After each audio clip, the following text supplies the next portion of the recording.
You can say that mostly we are going to talk about something like MOS, or you can say that CMOS. MOS is a metal oxide semiconductor.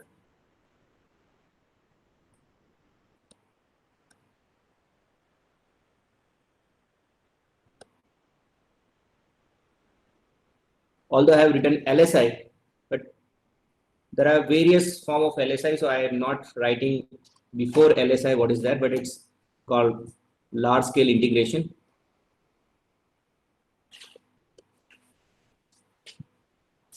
There are lots of kind of like LSI circuits are also like VLSI, very large scale, or ultra large scale. So thereafter, like people have stopped writing ULSI, people referring that one as VLSI, and this whole industry is known as the VLSI industry, where various things are there in VLSI. When somebody is saying VLSI, it's referring to the design one, VLSI design, where it might be analog or it might be digital. Notably, one more particular field which is known as mixed signal, which is combination of both, where analog and digital both are there. But when it's analog, notably when it's a VLSI design, we are dealing with the integrated circuit or the IC, or everything will be inside a chip. So it might be like analog, digital, or mixed signal. So if it is analog, we are generally trying to make amplifiers. It might be single stage, differential, pseudo differential, all these amplifiers, and the whole agenda of analog circuit is to make an efficient op-amp, where you are going to do the compensation and all the concepts of control. You need the concepts of signal systems and other things, and might be needing something called band gap reference. So this might be the last topic of analog. Whereas if it is digital, the knowledge of digital electronics which you have studied in your BTech, maybe first year or second year, that digital logic design is required to be known. Here we are going to make IC where the whole digital design logic, which will be built up with transistors known as metal oxide semiconductor. That's also true for analog part also, and that's also true for mixed signal in the design of VLSI. Actually, Silicon Valley has pumped up lots of money on silicon and this MOS technology.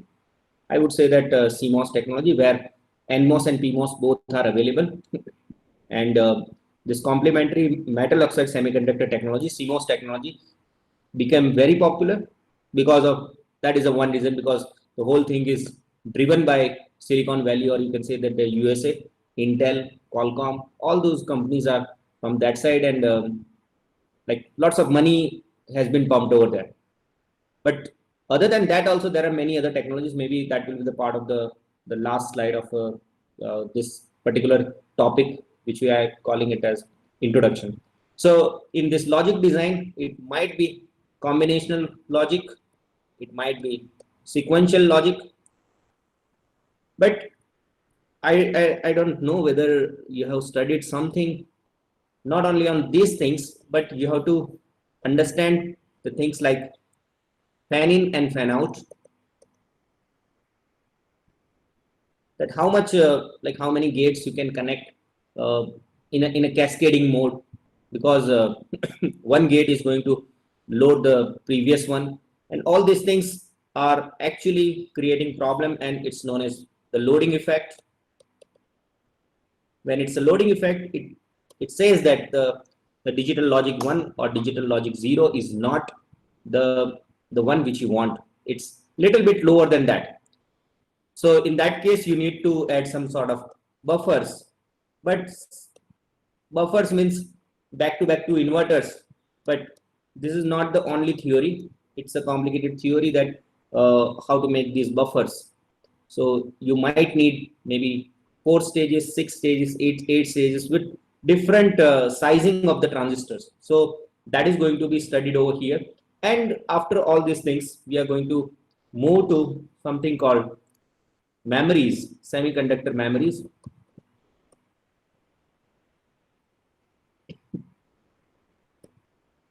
And other things like ESD pad design, IO design. So all these things will be there. Just for your better understanding, I can tell you, let's assume that this square is an IC inside which the your chip is there. All the things which I am drawing here are the pins which are available at the outside world. So these are the pins. But before these pins, inside this, your circuit is there. Let's assume that you have made something called SRAM cell, which is of 1 MB SRAM cell, or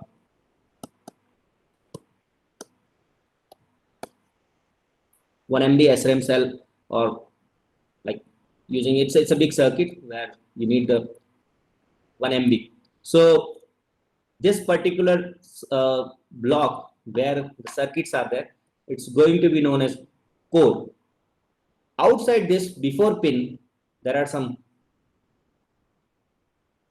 IO pads are there. All these boxes are the pads where you are going to connect your circuit, and you will give different inputs and outputs, like it will be connected from inside this. So you need to make those connections. When we are making such wiring is known as the routing. So when you are doing such kind of wiring, we are not going to call it wiring, but we are going to call it routing. Okay. So such routings are happening between pads. These are the pads. These are the pins. And this is core. And you need to connect this one from some wires. These wires are known as bonding wires. So all such places, different metals are connected. And the most important part over here is when I told that we have different design part. Design part is actually part of core. But if you want to design the outer part, this IO pads and all, so every company has one team known as IO team. They are designing this IO pads, and afterwards there is the whole package. So package is also another team which is known as the packaging team. So different places, different roles are there other than this design part. So in this packaging IO, you need to also be expert of electrical and mechanical stress under which the whole thing is coming. So unfortunately, that is not the part of this course, like packaging. But this till the IO pads, we are going to understand in terms of digital. So nothing is analog. For analog, there is one more course is running, which is E512 CMOS analog IC design. For BTech, this is directly, you can say that lots of overlap with the EE211 course, where in E211 we have also talked about BJT and also a large portion of MOSFET, but both are literally in similar pace. So if you want to score more, you can take this course, right? So this is for BTech, and others also, like for MTech VLSI, this is core course, and others can also take that. There is no prerequisite. You should have done BTech, then with equivalent of analog circuit designing, if you have done it, then you can understand this course, right? And this is generally the outline of our course. So as I told you, like the audience is basically the MTech VLSI, where this is the core course. Other than that, I have seen many people in industry who are actually in communication engineering. So they are also doing this course, or they have the enough. They should have enough knowledge, because communication engineering is playing very important role. The reason is we are designing most of the VLSI design, For communication engineering, means our major stakeholders are the mobile design. So in mobile, it's actually communication device. You are talking to like one person to another person through your mobile. You have lots of transceiver circuit which involves analog, mixed signal, digital, and other sort of circuits like RFIC design. So all these things require the understanding of the first VLSI design fundamental course, and that's a digital MOS LSI circuit. So if you know this course, it's open up the possibilities for you to go to the VLSI industry with the knowledge of enough knowledge of DSP and communication engineering will be helpful. So I suggest those who are in communication, this will be helpful for them to get jobs, and definitely like for uh, for MTechs, I would say that VLSI is the one of the hot branch where people are getting lots of jobs, and also there are lots of possibilities for doing other kind of research, which might not be just PhD, but believe me, in industry people are doing lots of research. Just imagine a situation like iPhone, uh, when iPhone 10 has launched and then iPhone 11 has launched. People have done lots of research and they made lots of camera, lots of things. When you have to shrink it up, you have to do lots of R&D. So every VLSI industry has R&D center, which is actually the equal part of the company where people are doing just R&D. So it's not a small thing.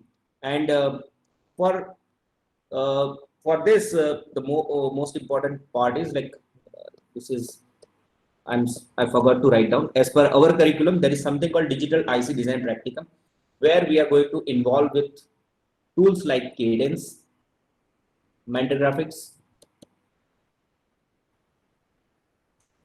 Synopsys. So these are the only tools used in industry. So these are the industry standard, not like LD Spice and other things which are available open source. But these tools are very expensive for company people. It's like one license for almost like 1 crore. So for university program, this is quite cheaper, I would say. Means, but still it's not so much cheaper. Like still the rates are in crores for having 30-40 licenses. So we have enough licenses in IIT Mandi. So for a time being, we have deferred this course. Generally, this is happening in every odd semester, and for this semester also, I was supposed to take this course, but as people are not here, we have deferred this course, and next semester we are offering this. So somebody wants to have the hands-on how exactly these tools works, and how you are designing some of the things in Cadence or in Mentor Graphics or Synopsys. We are going to learn it. So if you want to take that, you can take that in next semester. It's E519P, right? It's a 2 credit course and it's a fun course, but this requires the knowledge of digital MOS LSI circuits prior to taking this course. But for this course, digital MOS LSI circuits, if you know digital electronics, that's good enough, as I told you, right?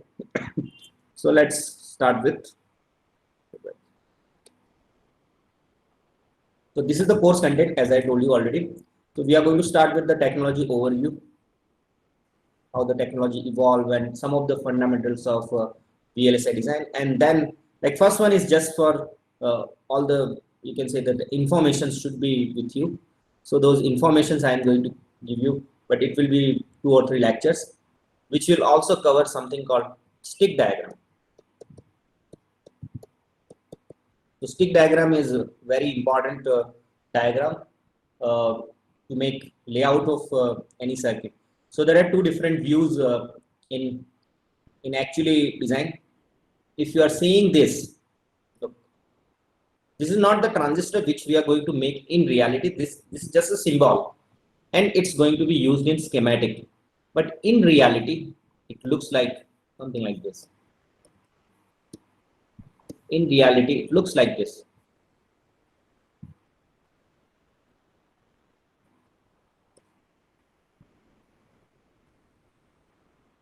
Right. So as we are going to make this one, this is the thing we are going to call it layout.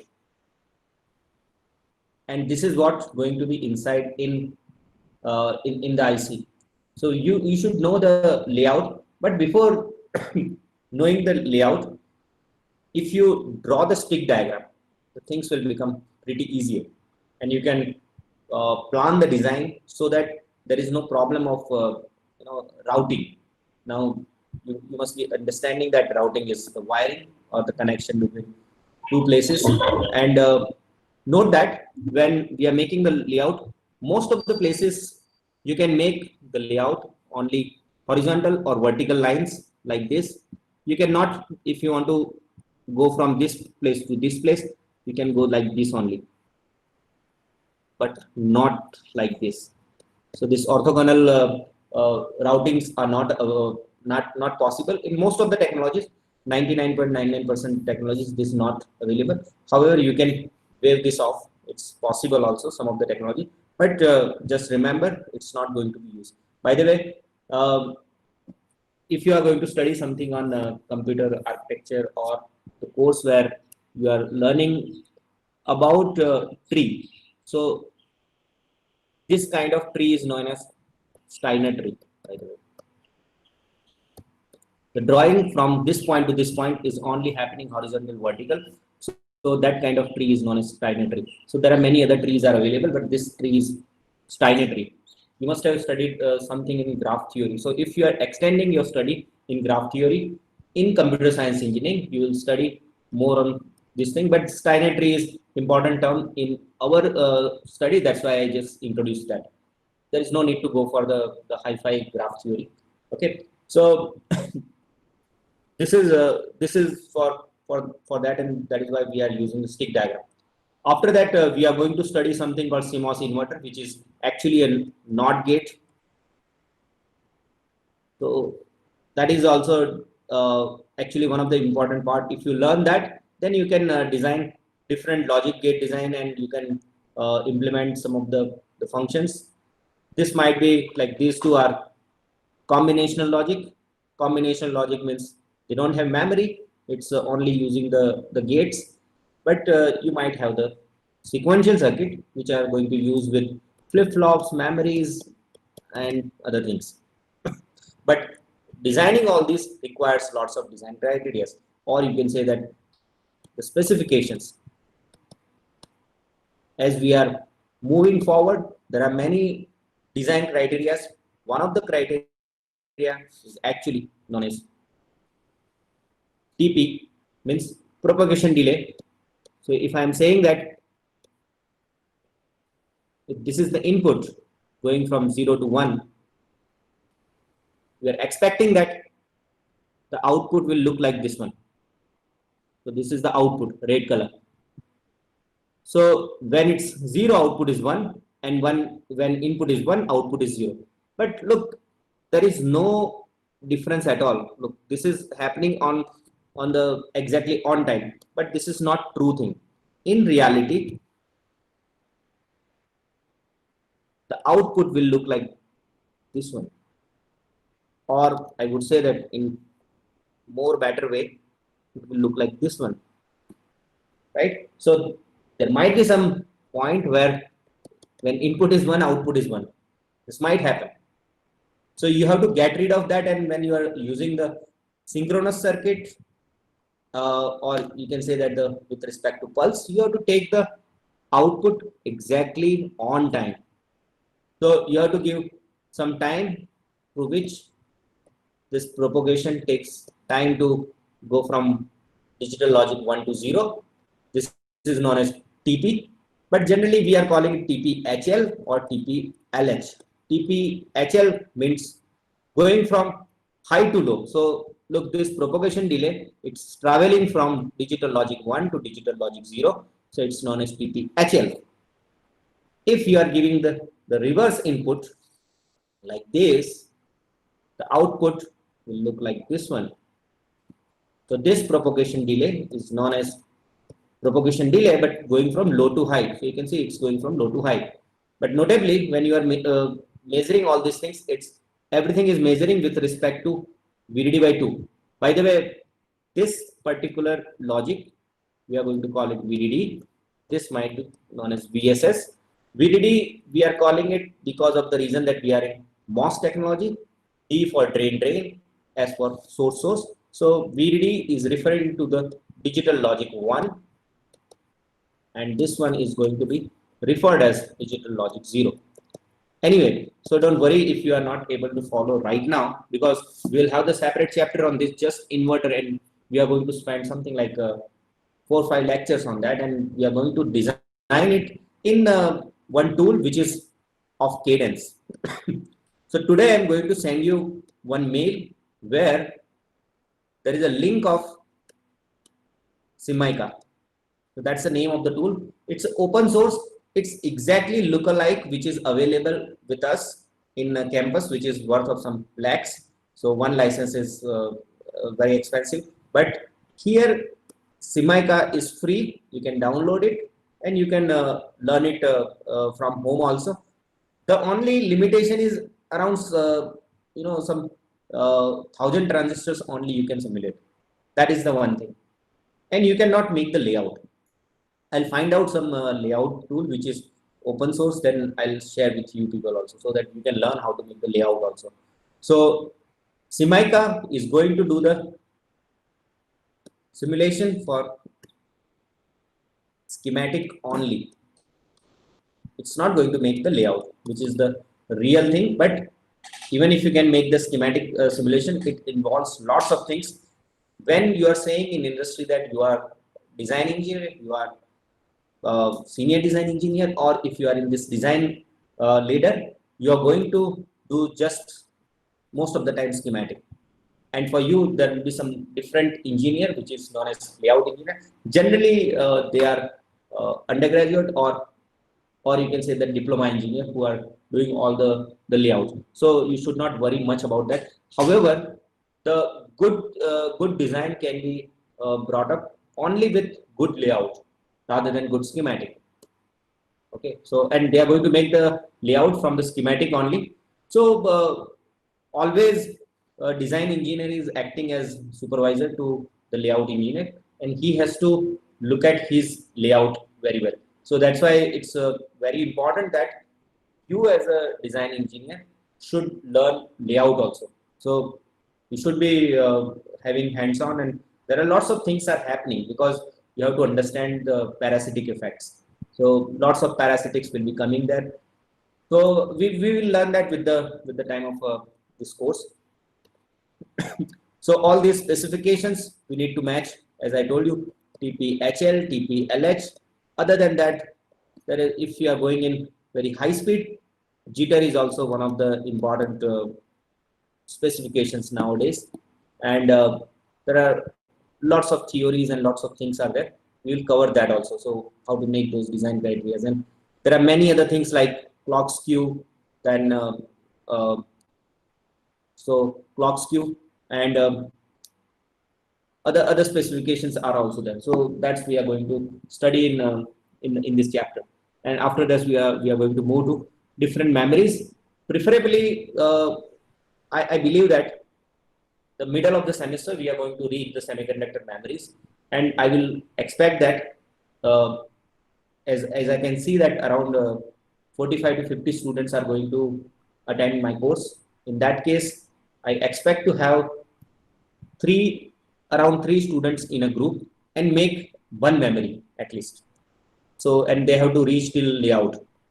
So I'll tell you about layout maybe later, how to make that, and we'll be able to do that. But 3 students in a team to make some memories like SRAM, then DRAM, cache memory, or ternary, TCAM, all these memories. So you can choose one of them, and you can take some of the design criteria like specifications I'll give you. So it will be like one or more way. Something will be very tight and something will be very free, so that you can learn more things from the project. So this is what I thought of, that you are going to make some memory as a part of this course.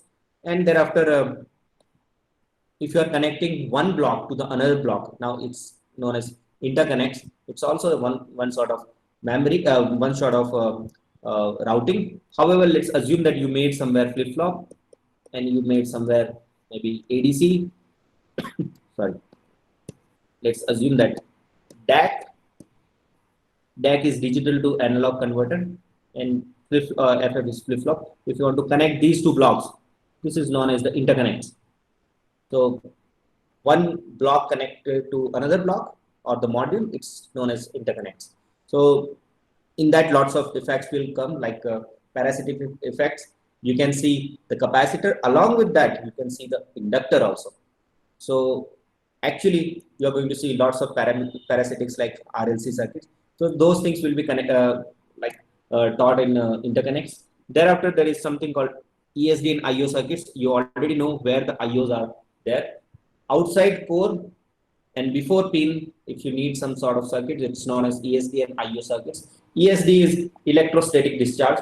So lots of things are happening. If you are doing some experiment, this might happen that your body has some charge and that charge will be connected to your IC, and that will give faulty output, right? So in that case, we have to make sure that this ESD protections are already there. So those things will be taught there, and the last one will be VLSI design methodologies for various things, and we'll conclude the course. So this is the part of our course, and I'll see if some advanced topics will be possible to cover. I'll try to cover it also, right? So, okay, so this is actually, I sent you one mail. You should follow that, not this one, right? I'll tell you this. So grading strategies, assignments. There is one quiz, one exam. So this is 10%. This is 20%. Project is there, project in a team of 3. Okay. And by the way, project and its presentation. So you are going to present it in a team of 3. And I'm going to give the same marks to all 3. So if you are doing good, if you are doing bad, so same thing will be reflected there. And other than that, there is something called LaTeX report. All the people who already studied with me, they know that what is LaTeX report. Those who do not know, they have to study and they have to make that report in LaTeX. I'll send some format of that. So this is 30 and 30 is 60. So that is how it goes. Okay. Note that whenever you are sending me something, so we have one tool called Turnitin. This is for new people who have not studied with me. So I'm using only that Turnitin. Okay. So this is also our paid software through which we can find out who has copied or who is not copied, and we have to see how much plagiarism is allowed. So your plagiarism report has to be less than 15%. If it is more than 15%, we are going to give you 0, and consistently if you are doing so, then I'm going to give F grade. So please beware of these things. Other than that, things are pretty fine, right? So please, this is both are take-home exams. So as we are at home, so everything will be take-home, and this will be a small quiz, like quiz 10%. This 20% will be, I'm going to give you one research paper to read. So this is one small research paper. Maybe I'll ask you to give me like some of the answers on the basis of research paper. You have to write it down, those things. But I'm going to give you something like 4 to 5 days. So you can solve it, you can read it, you can understand it, you can make the things accordingly. And note that please follow the honor code. Do not discuss among yourself when there is exam is going on, right? And if you find out, it will be like penalty is F grade. So please beware of that thing. Okay. So this is the grading strategy.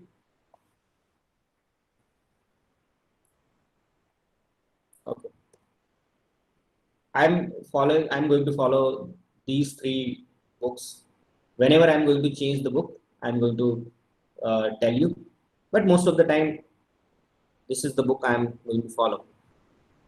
It's known as Rabe. Rabe is like one of the popular book everywhere in every industry or every university. People are only following this book as a textbook, and other books are references, and they are equally capable and equally good books. But most of the time, I am going to follow this book. Okay, but some of the topics which are given in a better way in other books like this Gang or West and Harris, so you can use these books also. Right?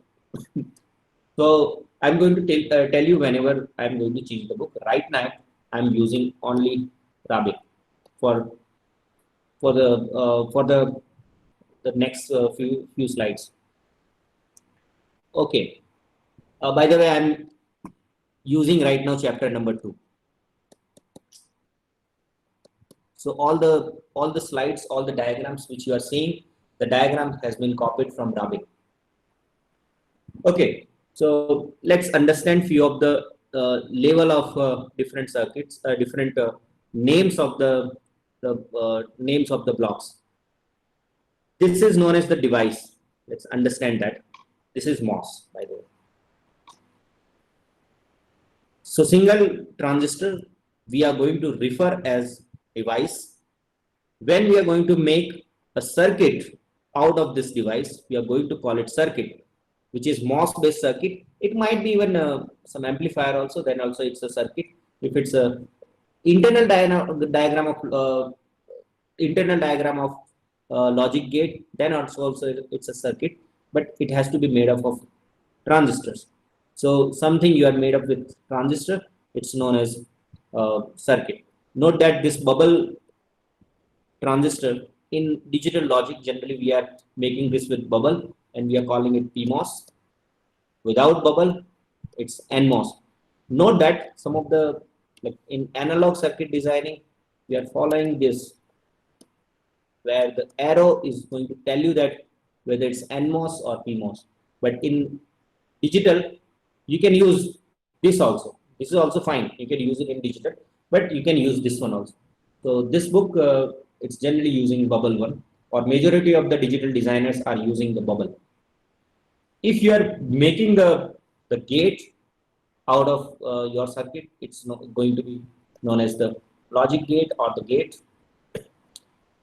But sometimes you might not be interested only in logic gate. You might become so much expert of logic gates, and like there is one more course known as digital VLSI architecture. What's the course code?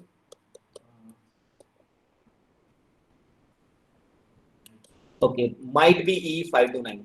Might be E529. So it's not sure. But E529, that's running in every even semester.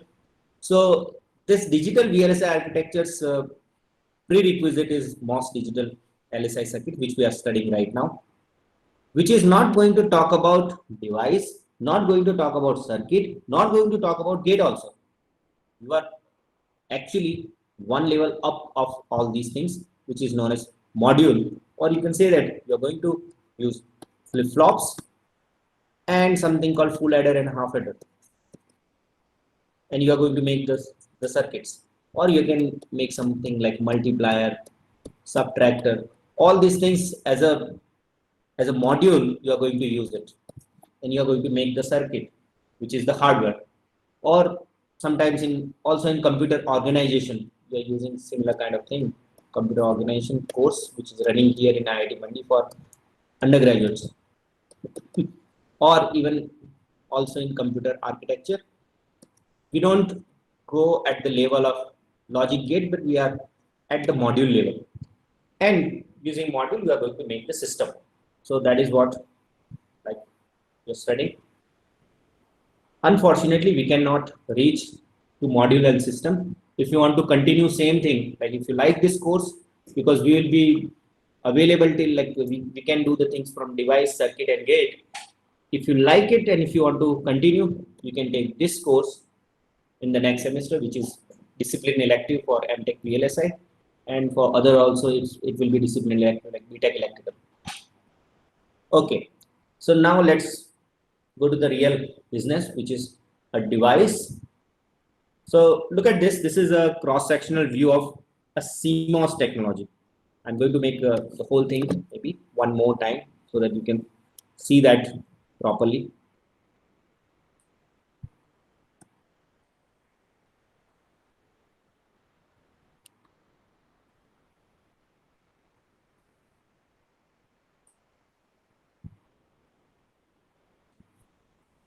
So this makes NMOS,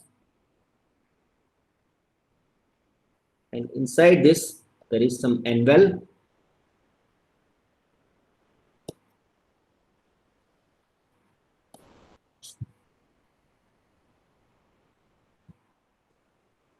By the way, drain and source are interchangeable. By the way, depending on the voltages, you can consider any one of them as drain or say source. So right now we are not getting confused and not which is a drain and which is source, interchangeable. Okay, so every MOSFET has, okay, those who are coming from maybe different background and if they don't know, unlike BJT, MOS has 4 terminals. One is known as gate, one is known as drain, one is known as source, and one is known as bulk, body, substrate. So all are synonyms. You can use any one of them. Bulk, body, or substrate, all are synonyms. Okay.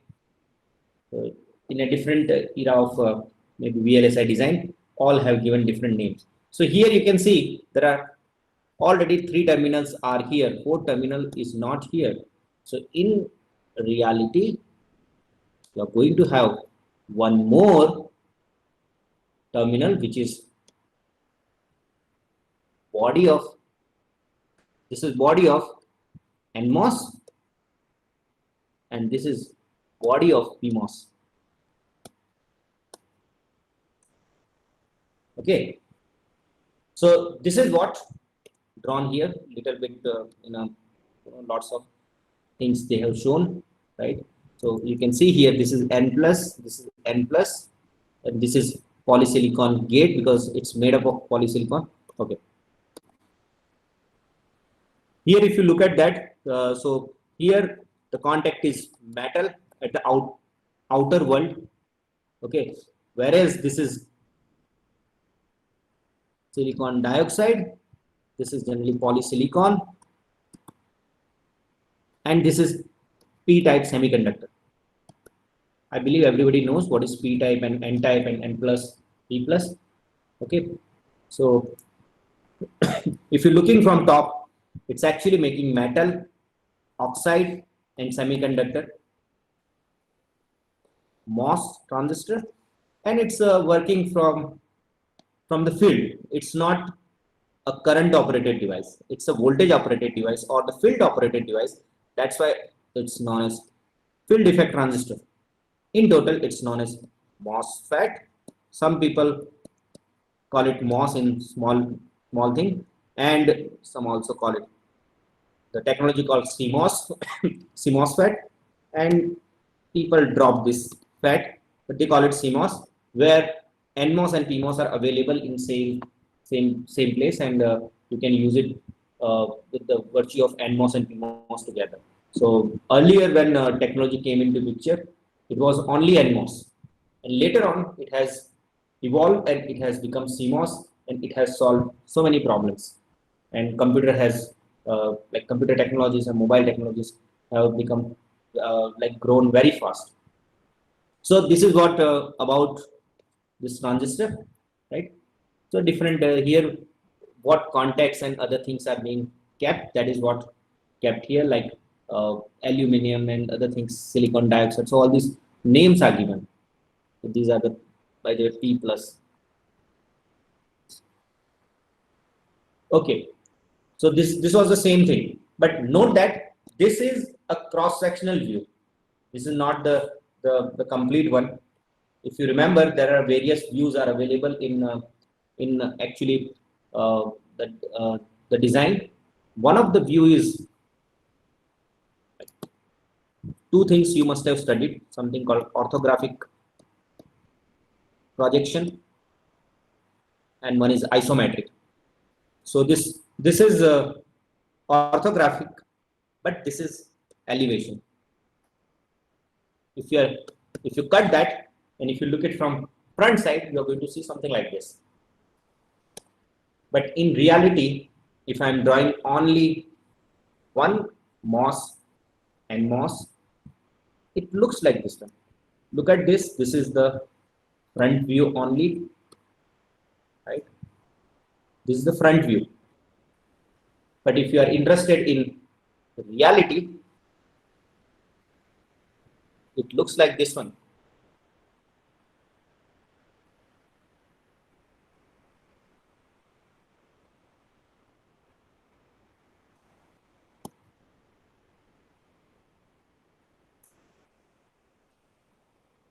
The reality of the transistor is like this.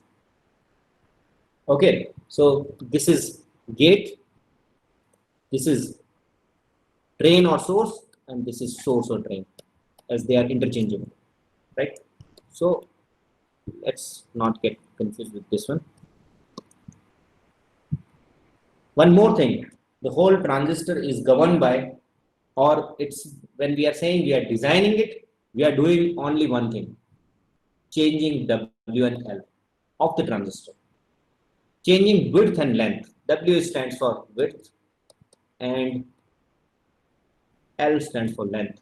So when I'm going to give you something to design, you have to change width and length of the transistor, appropriate transistor, so that it will give you or it will match your design criteria. Now, the question is, where is the width and where is the length? So if you look at this transistor, this particular portion is going to be known as width. I'm going to referring that one as W, by the way.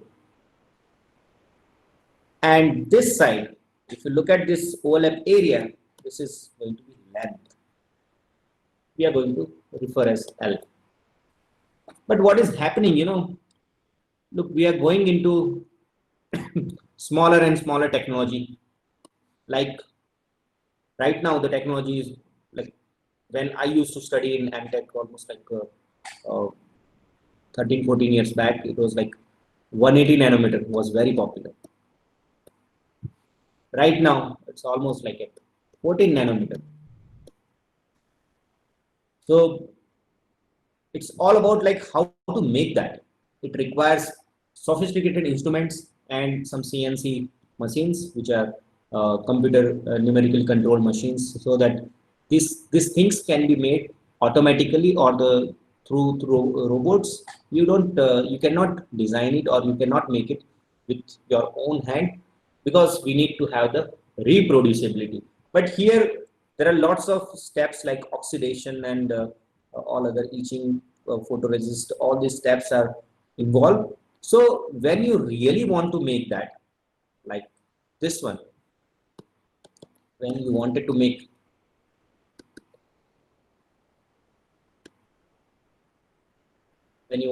this one, it's difficult to make, because to make this alignment from here to here, not possible. So what exactly happening is, you have some extra like this, and this does not look like this one, but it looks like this one, commonly known as bird pick view.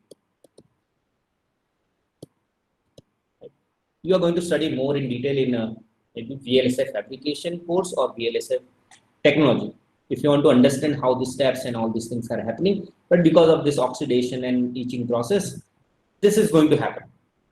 So you wanted to make the channel length. By the way, one more word I forgot to tell you. This is also known as channel length. because there is a channel from drain to source side on the basis of gate. So it's like a valve. If you operate the gate voltage poorly, there is no flow between drain and source.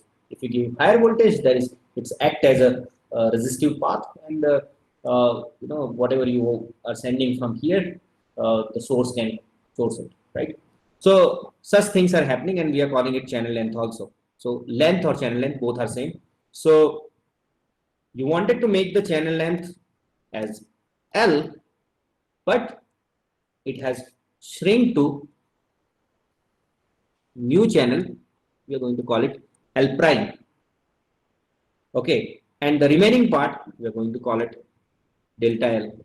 By the way, I'm still assuming that both sides delta L are equal, but they are not. They might be delta L1, delta L2. But for mathematical proof and all these things, we are considering that delta L1 and L2 are same. And this ratio L by delta L is actually the channel length modulation ratio.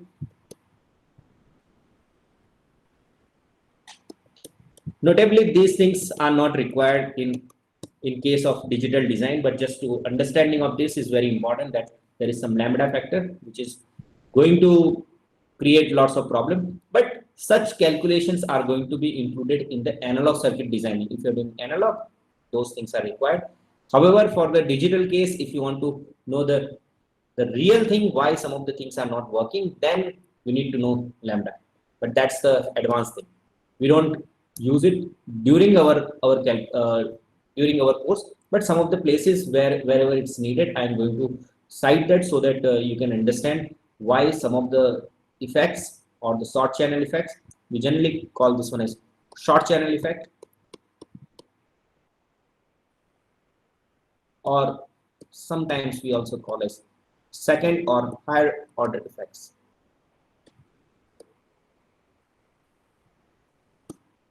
Right? So if you want to see those things, then you need to understand that. One more thing, just for very quickly, I'll tell you this because we are almost almost done with the today's lecture. So the thing is, whenever, so this is the standard thumb rule, which is known to many people, but I'm just rewriting that. That rule says that if you are working with high frequency or any enough high, then following things will happen. Let's assume that there are two wires, wire number 1 and wire number 2. This wire has DC voltage. This wire has DC voltage again. Then note that this theory won't work.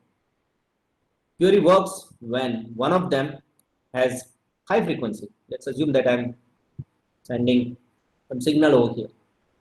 They are nearly close, and if you go to the laboratory on oscilloscope, what are you going to see? This is oscilloscope. On oscilloscope, you're going to see something like this.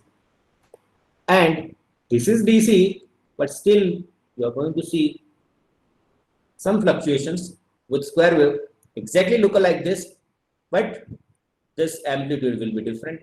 This is happening because these two wires are acting as a capacitor. So if there is high frequency and if there are two parallel plates, note that both of them has to be dissimilar in nature. When I'm saying dissimilar, means potential in each of them has to be different. If both are same, then such thing won't happen. So if dissimilar or different voltage are there, and if you are high frequency, they are going to make some of the invisible capacitors. This invisible has some technical name known as the parasitics. Those are not there, but still there. And these capacitors are defined with epsilon A by D.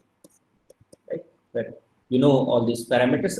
Area is area, D is distance, epsilon is epsilon, and right, using that you can find out the capacitor. So it's all about how much distance between these two plates.